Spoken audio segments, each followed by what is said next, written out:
Ya, oke. Ya, shalom, salam sejahtera dalam Tuhan kita, Tuhan Yesus Kristus. Kembali berjumpa dalam program Faith Minutes Live, pembekalan karakter yang dihadirkan oleh GBI Morsaron Jakarta, yang seharusnya diadakan setiap hari Kamis pukul 19.00 waktu Indonesia bagian Barat. Tapi untuk minggu ini saya mohon maaf, karena program Faith Minutes Live tidak hadir di hari Kamis kemarin tanggal 10 Agustus, tetapi hadir pada hari ini, hari Jumat tanggal 11 Agustus. Karena hari kemarin, hari Kamis, saya ada rapat persiapan untuk kegiatan Holy Wind yang akan diadakan di tanggal 28 Oktober tahun ini, dan kemudian nanti di tanggal 1 dan 2 Desember ada acara persiapan sebuah pagelaran Christian K-pop concert. Jadi Bapak Ibu Saudara-saudari, sekaligus informasi kabar baik ini bahwa di akhir tahun ini, sejak akhir bulan Oktober, akhir bulan November sampai kepada Desember, kita ada 3 kegiatan besar yang akan diadakan oleh gereja kita. Ya, puji Tuhan, kemarin saya rapat untuk semua ini, dan mohon maaf untuk kemarin tidak mengudara, tapi kita ganti dengan malam ini. Baik, puji Tuhan. Malam ini kita masih dalam pembahasan 15 alasan untuk menjaga hati, dan sekarang kita sudah sampai kepada seri ke-10. Apabila ada Bapak Ibu Saudara-saudari yang ketinggalan dari seri pertama sampai seri ke-9, saya sangat rekomendasikan untuk Bapak Ibu cari rekamannya. Saudara-saudari juga bisa menyaksikan ulang tayangannya agar bisa mengikuti dari seri pertama sampai seri ke-9 kemarin. Nah, seri ke-10 ini adalah berbicara tentang hati kita adalah tempat sumber kepentingan diri sendiri. Nah, serial ini kita ambil dari kitab Galatia. Di dalam kitab Galatia, sebelum membahas tentang buah roh, maka sebelumnya, ayat-ayat sebelumnya berbicara tentang 15 daftar perbuatan-perbuatan daging. Maka dengan demikian, dari pembahasan itu saya tarik ke dalam pembahasan pembekalan karakter ini, agar saya, Bapak Ibu Saudara-saudari, kita semua bisa belajar untuk menjaga hati kita dalam rangka mencapai tahun restorasi di tahun 2023 ini. Nah, dengan demikian langsung saja kita masuk. Secara sederhana, ada 2 alasan mengapa kepentingan diri sendiri ini perlu diwaspadai dalam hidup kita. Nah, 2 alasan ini langsung saya bisa bicara tentang 2 jenis tentang kepentingan diri sendiri yang perlu kita jaga. Nah, kalau kita mengacu kepada definisi dari bahasa Yunani dari kitab Galatia tersebut, ketika berbicara tentang kepentingan diri sendiri, maka kata dasar yang dipergunakan itu adalah eritheia. Dari kata eritheia itu, pengertian yang pertama adalah rivalry, artinya adalah persaingan. Yang kedua adalah ambition, ambisi. Maka kita akan mengacu kepada dari definisi dari kata eritheia tersebut. Maka yang pertama adalah jenis dari persaingan yang perlu Bapak Ibu Saudara-saudari dan saya waspadai dalam hidup kita. Maka yang pertama adalah hati adalah tempat sumber persaingan. Dari mana kita punya sikap mau bersaing dengan orang lain, semua muncul dari dalam hati kita. Dan di dalam Alkitab, kitab Galatia itu, ini masuk ke dalam daftar perbuatan-perbuatan daging. Maka itu memang perbuatan daging kita dalam mementingkan diri kita sendiri itu muncul dari hati kita. Maka itu Bapak Ibu Saudara-saudari dan saya, kita memang perlu mewaspadai sikap ingin bersaing. Nah, kita akan masuk lebih dalam nanti, apa sih maksudnya sikap ingin bersaing. Padahal dalam beberapa kesempatan lain, dalam program Faith Minutes Live juga, saya juga pernah menyampaikan bahwa sikap hidup kita ini untuk mau maju terus, untuk kita pacu diri kita, itu memang salah satunya adalah keinginan untuk bersaing. Tetapi tentu pembahasan itu dalam aspek positif. Artinya kalau hidup kita ini tidak punya prinsip ingin bersaing, maka siapa lagi yang bisa pacu diri kita untuk terus maju? Misalnya contoh, saya harus bersaing dengan diri saya sendiri dari diri saya yang hari kemarin. Dengan kata lain, misalnya contoh hari ini tanggal 11 Agustus, maka saya harus bersaing dengan diri saya pada tanggal 10 Agustus kemarin. Artinya, ketika tanggal 10 Agustus saya masih kurang menjaga waktu saya secara efektif, maka di hari ini saya harus mempergunakan waktu saya lebih efektif. Besok saya harus lebih efektif lagi. Atau contoh lagi, misalnya kemarin saya teledor dalam menjaga waktu, saya kebanyakan buka-buka medsos, maka hari ini saya bersaing dengan diri saya hari lalu, supaya hari ini saya jangan hambur-hamburkan waktu agar saya bisa produktif. Nah, jadi sama juga dengan tahun lalu, tahun-tahun sebelumnya, kita bersaing dengan diri kita di hari-hari kemarin. Supaya kita makin maju, kita makin pacu, sehingga kita makin produktif dalam hidup kita. Nah, itu salah satu rahasia menuju kepada keberhasilan. Nah, itu pernah kita bahas dalam salah satu episode pembahasan Faith Minutes Live. Tetapi hari ini, yang dimaksudkan dengan semangat bersaing itu dalam segi negatif. Konotasinya lebih kepada negatif. Maka itu mari kita buka sebentar definisi dari Kamus Besar Bahasa Indonesia tentang kata persaingan. Persaingan menurut Kamus Besar Bahasa Indonesia adalah perihal bersaing, atau yang kedua adalah usaha memperlihatkan keunggulan masing-masing dilakukan oleh perseorangan, bisa juga dilakukan oleh perusahaan, bisa juga dilakukan oleh negara pada bidang perdagangan, produksi, persenjataan, dan sebagainya. Maka memang dari definisi ini kita bisa lihat lebih konotasinya ke negatif. Maka kita masuk kepada pembahasan kita. Jadi apa yang dikatakan hati ini ada tempat sumber persaingan? Jadi yang pertama adalah saya bisa melihat bahwa persaingan yang dipicu karena kepentingan diri sendiri. Inilah yang harus kita waspadai. Jadi kalau kita bersaing untuk meningkatkan diri kita supaya kita lebih produktif, dengan kita produktif kita bisa menjadi berkat bagi orang lain, itu persaingan itu tidak apa-apa. Misalnya contoh, kita bersaing dengan teman kantor kita dalam satu bidang yang sama, kita bersaing dengan kakak dan adik kita bersaing dengan sepupu-sepupu kita, ketika kita sudah menikah, kita bersaing dengan ipar-ipar kita, ya itu nggak apa-apa juga asal dikendalikan dengan sikap untuk memacu diri kita agar lebih maju. Tapi kalau kita ingin menampilkan diri kita lebih hebat, diri kita lebih kaya, lebih terkenal, follower kita lebih banyak di medsos, saya pikir itu adalah kepentingan diri sendiri.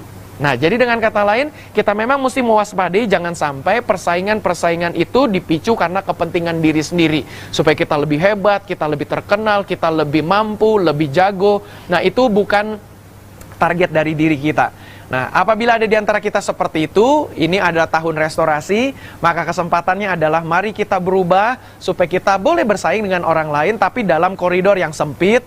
Maksudnya adalah kita bersaing untuk memacu diri kita. Waktu kita sudah macu diri, kita menjadi lebih hebat, gunanya adalah untuk menjadi berkat bagi orang lain. Nah, itulah gunanya.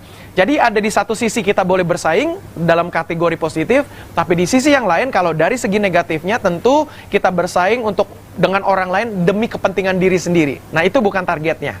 Sama juga seperti contoh, saya seringkali berkata dalam khotbah, kita semua orang Kristen harus menjadi orang kaya. Kenapa? Karena dengan menjadi orang kaya, kita punya banyak uang, kita bisa tolong orang lebih banyak. Kita bisa buka yayasan menolong orang-orang susah, membuat lagi satu gerakan-gerakan misi untuk menolong orang-orang yang perlu ditolong. Itu semua harus ditopang dengan uang, dengan dana. Nah, itu adalah gambarannya kita mesti kaya, kita mesti punya banyak uang supaya bisa menolong, melakukan banyak perkara-perkara hebat.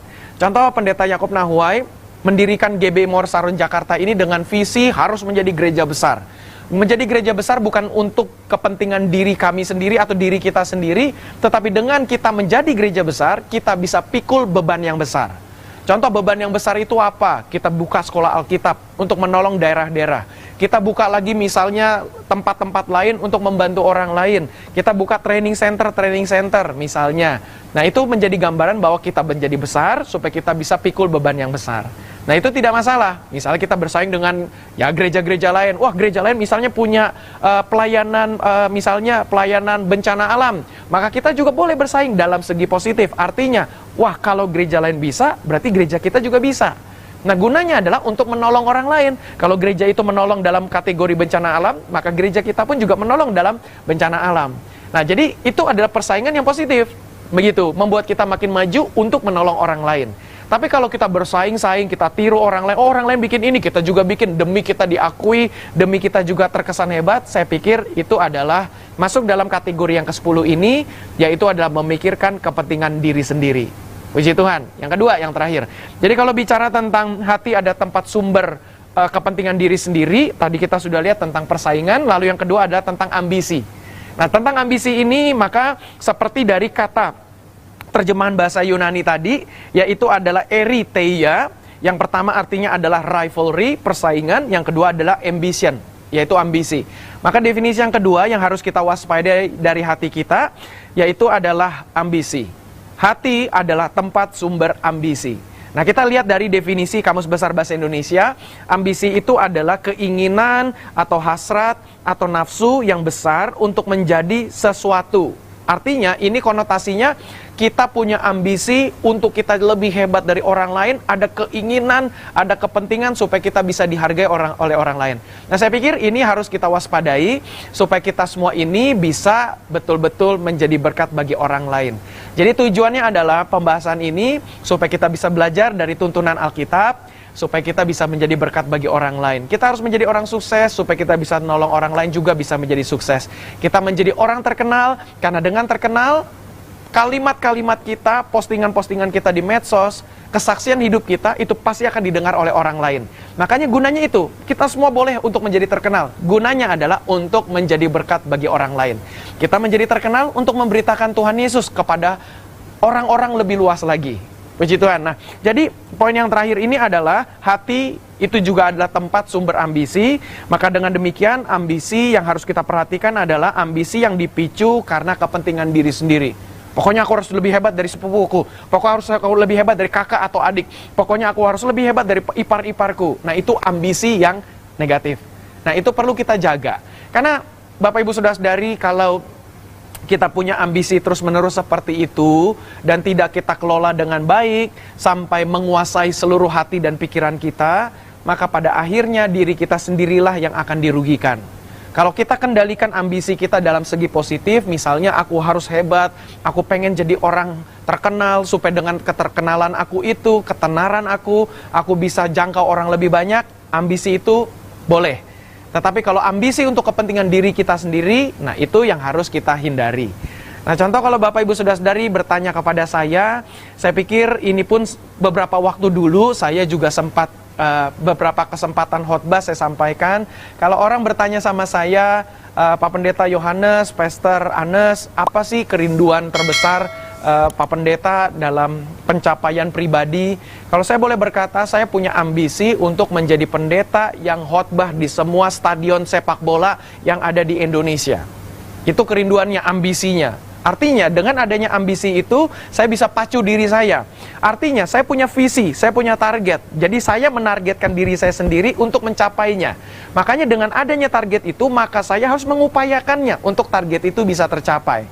Makanya contoh misalnya saya sekolah, saya banyak baca buku, saya banyak ikut seminar, ikut training dan sebagainya, pelatihan, banyak baca buku. Kemudian saya juga cari ilmu-ilmu, berbagai macam ilmu tentang sosial, ilmu tentang ekonomi, ilmu politik, ilmu hukum, supaya saya bisa berkhotbah di semua stadion. Dalam arti untuk mencapai saya bisa khotbah di semua stadion sepak bola di Indonesia, maka ada upaya yang harus saya lakukan.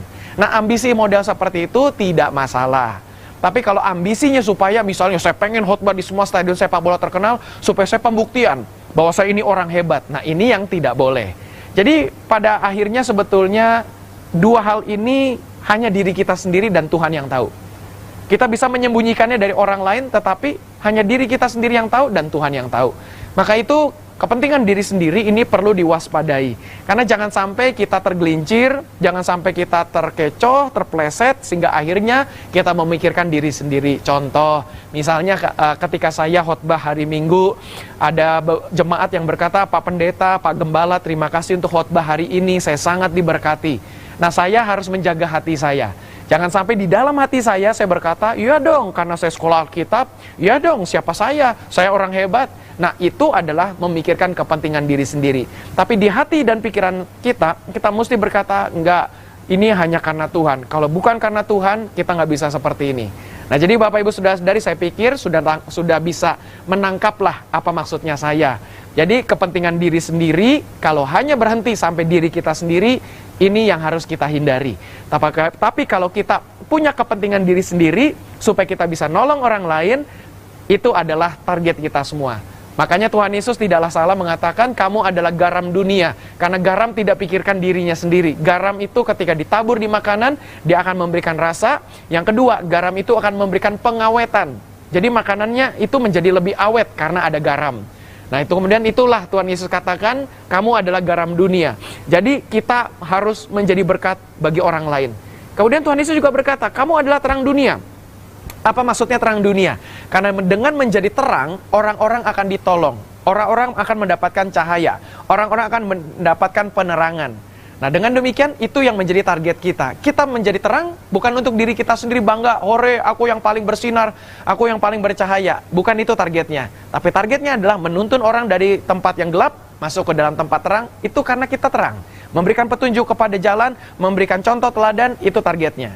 Jadi dengan kata lain Bapak Ibu Saudara-saudari, pembahasan seri ke-10 ini berbicara tentang hati adalah tempat sumber dari kepentingan diri sendiri. Ini harus kita waspadai. Maka itu Bapak Ibu Saudara-saudari, saya mau berdoa nanti untuk kita semua supaya kita bisa sungguh-sungguh diberikan kemampuan, diberikan ketelitian, diberikan hati yang lapang, supaya kita bisa melihat bahwa kita tanpa Tuhan tidak bisa melakukan apa-apa. Supaya kita tahu bahwa semua itu bukan karena diri kita. Semua itu adalah untuk Tuhan, dan kita semua bisa berhasil, itu juga karena ada orang-orang lain. Contoh, saya bisa live seperti ini pun karena ada berapa banyak nih teman-teman kameramen, tim multimedia yang ikut membantu di belakang layar, yang tentu Bapak Ibu Saudara-saudari tidak melihatnya. Tetapi saya bisa sukses mengadakan live streaming contohnya malam ini, itu semua karena ada orang lain. Nah, ini saya juga sudah pernah bahas dalam pembekalan karakter beberapa waktu yang lalu, bahwa kita berhasil itu karena pertolongan orang. Tidak ada di dunia ini yang bisa berhasil tanpa bantuan orang lain. Minimal kita pasti bisa berhasil karena bimbingan orang tua. Minimal ada orang tua. Pak Pendeta, saya punya orang tua menolak saya.